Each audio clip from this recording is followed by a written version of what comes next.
Nobody likes black people. Not brown, not yellow, not red, not white. We can't seem to get that through our thick head. So we have a bad habit of speaking for all the non-white groups as if we are one. Since when did we become one? Name me an ethnic group that has ever come to America and has fought and struggled for black liberation. You can't name me one. There may have been individuals, but systemically, no race, no ethnic group, no nationality has ever come here and helped black people. They don't come to help you. They come to replace you. And I'm not saying hate. I'm not saying dislike. Emotion is irrelevant. We have to be political thinkers. We have to be chess players. There's no room for emotion and hate. I'm asking you to understand the world and the reality in which we live, because if we do not master the mentality of the slave master, we'll never overcome the slavery. I think there's 3 reasons why African people, particularly in America, have a difficult time understanding that this is an agenda. Number 1, our spiritual and religious background makes it hard for us to comprehend. Let's get into the religion part. The possibility that a people can be so diabolical and so demonic that you would literally plan for the extermination or near extermination of an entire species, even down to their old people and children. Most black people cannot wrap our minds around the possibility that there exists a secret clique of financiers who are willing to fund the extermination of an entire race. Our cultural and spiritual and communal ethos doesn't allow us to even begin to engage in that type of a conversation. It's so foreign to who we are as black people that we often come to the conclusion it can't be true. That's number 1. Number 2, we are so disorganized as a race, not only in America, but globally, that we don't even think it's possible for such an agenda to be carried out because it requires so much collaboration. It requires so much cooperation. It requires so much ingenuity for you to carry out a plan like this. You're basically taking what Adolf Hitler did to 6 million European Jews, and you're going to generalize that to 2 billion global Africans. If he could do it there, and by the way, he was funded from America. He got his ideas from America, and most of his corporate support was from America, okay? If he could do it on a small scale 60, 70 years ago, why can't America do it now on the big scale with the type of technology that she has? You just saw it about a week or 2 ago when Vice President Kamala Harris went to Ghana, you know, and from Ghana, threats were made to the president of Uganda regarding their new laws outlawing same-sex relationships. And of course, she put some pressure on the president of Ghana to modify Ghana's position on homosexuality. Why does the United States government care about how an African country chooses to legislate family? Why is that any of your business? It shouldn't be. Africans are the oldest civilization in the world. We've been operating family and community before you even existed. How dare you come and tell us how to operate family? Why is that such a concern? You're not in the Middle East where homosexuality is punishable by death. You're not threatening Saudi Arabia with a recusal of international funds. You're not threatening Qatar. You're not threatening Iran and Iraq. None of the Arab states that America does government with are being threatened with the cancellation of foreign aid if they do not change their stance on homosexuality.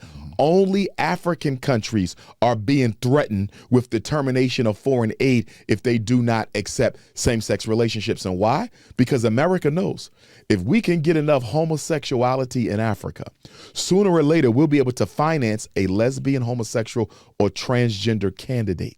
Once we get a couple of LGBTQ presidents of independent African states, we can now go full force with our population and family planning control agenda. The United Nations came out a couple years ago. They said most of the world's oldest people in the next 25 to 50 years will be Africans.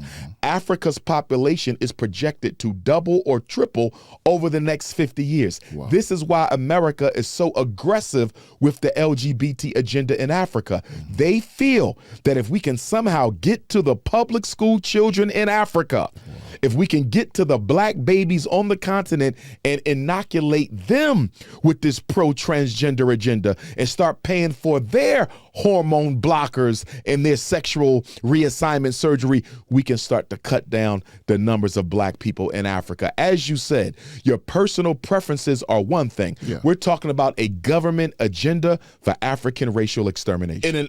In an era where we're living in, where there's so much effeminacy of the black male being pushed. You have Jonathan Majors coming out with a very traditional, old-fashioned black masculinity, right? I believe that they might have set him up to either kill the resurgence of black masculinity. I also have my suspicions that they probably wanted to initiate him because, as you know, in Hollywood and in entertainment, most black males, in order to break a certain level of success and to earn a certain amount of income, not to say that every brother has had to do this, but many of them have to engage in homosexual rites. There's homosexual rituals in Hollywood that you must participate in before you can go up. Yep. I believe they came for Jonathan. Okay. And I believe he rejected him. And once he rejected him, they said, we're destroying you. Because you can't go that high unless you compromise yourself. Yeah. The white man does not let you get that high through his system without having something he can use on you to humble you if you get out of line. Yep. Absolutely. This is not about that white girl in the cab. Absolutely not. And now you got all these other women coming out who are cooperating with the district attorney's office in New York City now. Yeah. They're going to try to make sure that man never see the screen again in his life. And I believe is all happening because he is an obviously, at least appears to be, an unapologetic black alpha male. And white society does not like them. The number one enemy of the white man is not terrorism. It's not Al-Qaeda. It's not COVID. It is the black man who is not afraid of white power. They knew that gentrification was coming when George W. Bush got elected.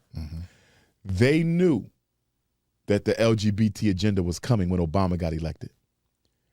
They knew that the multiculturalism of America through immigration was going to come under Joe Biden. They knew. Before we do this, we have to make sure Black America's leading fighter for justice would be totally impotent to get involved. And that's the black church. The black church has been the vanguard for the black struggle since slavery. We got to get them out of it. All they got left is the church. It's the only institution. It's the only place that still get their money. It's the only place that still get their mind, their time, get the black church. So when George W. Bush came up with FBI, and it's amazing FBI. I know. Because they basically turned the pastor into the new coon and the new agent. They destroyed the integrity and the masculinity of the black church. We had our self-sustaining communities. And although the Black Wall Streets were probably the greatest examples of black independence, we still had plenty more examples than those, okay? The bank is there to invest in the people.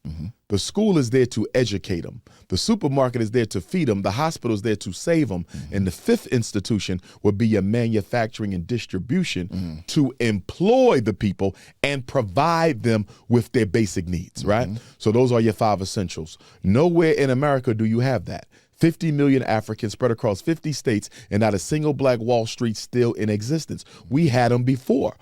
In fact, in American history, black people once owned and operated 500 hospitals. Wow. We've only been under British North American rule for 400 years.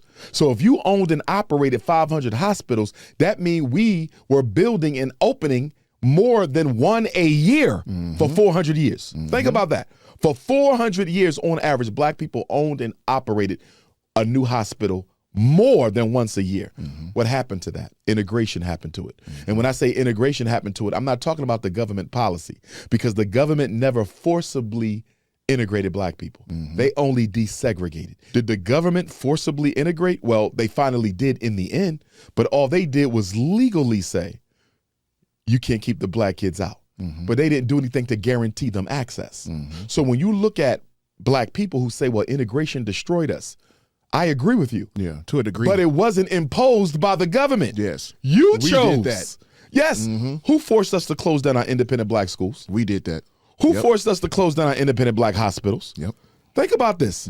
Now, yes, the black Wall Streets were burned out, but guess what? We still owned the land. And after many of those massacres, those brothers and sisters came back to build. Do you know what happened? The second and third generation of those black Wall Streets, not all but several, they didn't believe in an independent black community. Wow. By then, integration had come.